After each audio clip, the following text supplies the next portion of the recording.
इस वक्त खबर निकल कर आई है सामने। जी हां, आपको बता दें कि यूपी सरकार के 8 वर्ष पूर्ण होने पर महिला विधायक ने की है प्रेस कॉन्फ्रेंस, जिसके बाद ब्लॉक में दिव्यांगों को वितरण की गई हैं ट्राई साइकिलें।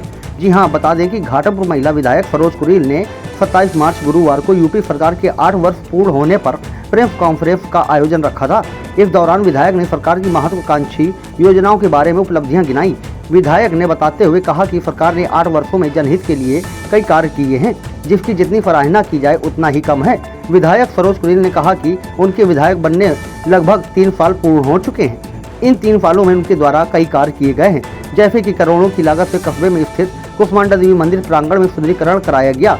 वहीं लगभग 25 करोड़ की लागत से गाँवों के क्षतिग्रस्त संपर्क मार्गों का निर्माण भी कराया गया।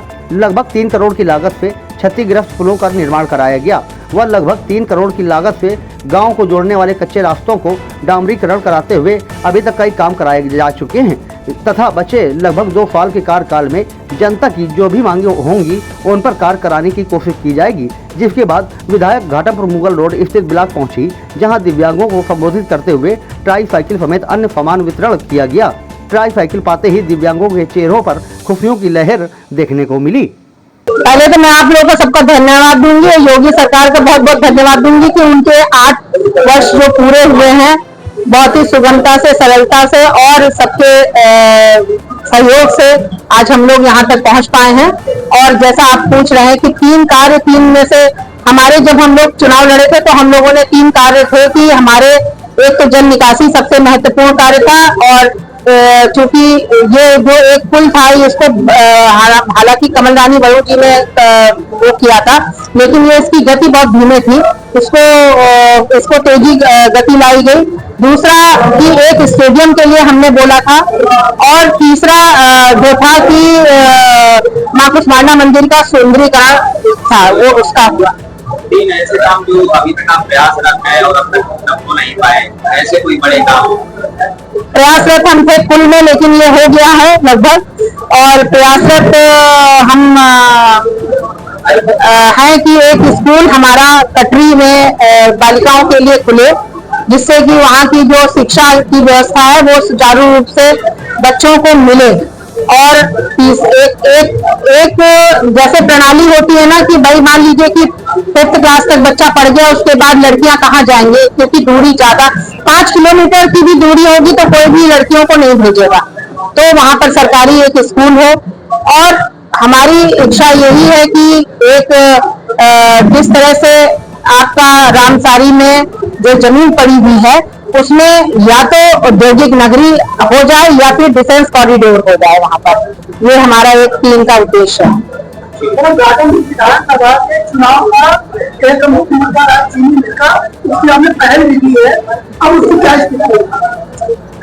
मैं माननीय योगी जी के पास जब भी गई तो उन्होंने यही कहा कि जो सर्वे आया है, सर्वे में जो है वो चीनी मिल की स्थिति ना होने का आया। मैंने 4-5 बार मैंने कहा, बल्कि माननीय मुख्यमंत्री जी ने तो यहाँ पर जब लोकसभा का चुनाव था तब भी घोषणा करके गए थे कि हम सर्वे कराएंगे फिर से दोबारा से। और हम लोगों ने जब बात कही तो उन्होंने कहा है कि हम सर्वे कराएंगे।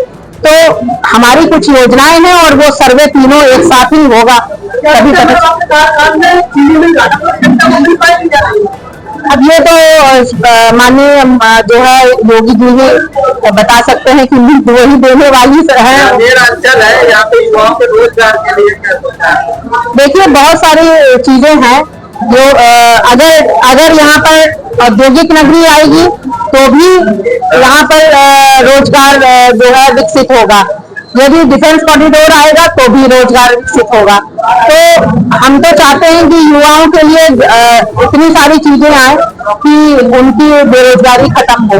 सरकार इस विषय पे बहुत बड़े कदम उठा रही है और मुझे पूरी उम्मीद है कि जो हम सोच रहे हैं वो पूरा होगा। और योगी जी के जो 8 साल है वो आप लोग के लिए बहुत शुभदायक और अच्छे माने जाएंगे।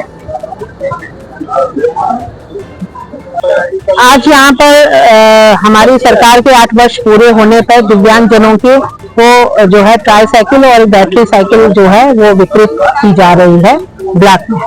कितने दिव्यांगों के ट्राईसाइकिलें वितरित की? 50 के करीब ट्राईसाइकिल, एक जो है हमने बैटरी की साइकिल दी है एक दिव्यांगजन को। क्या अन्य कोई भी दिव्यांगों को उपकरण दिए गए ट्राईसाइकिल के अलावा? ट्राईसाइकिल के अलावा कान की मशीन और भी है, बैसाखी वगैरह भी दी गई है। बैसाखी और कान की मशीनें भी दी गई हैं। धन्यवाद। धन्यवाद।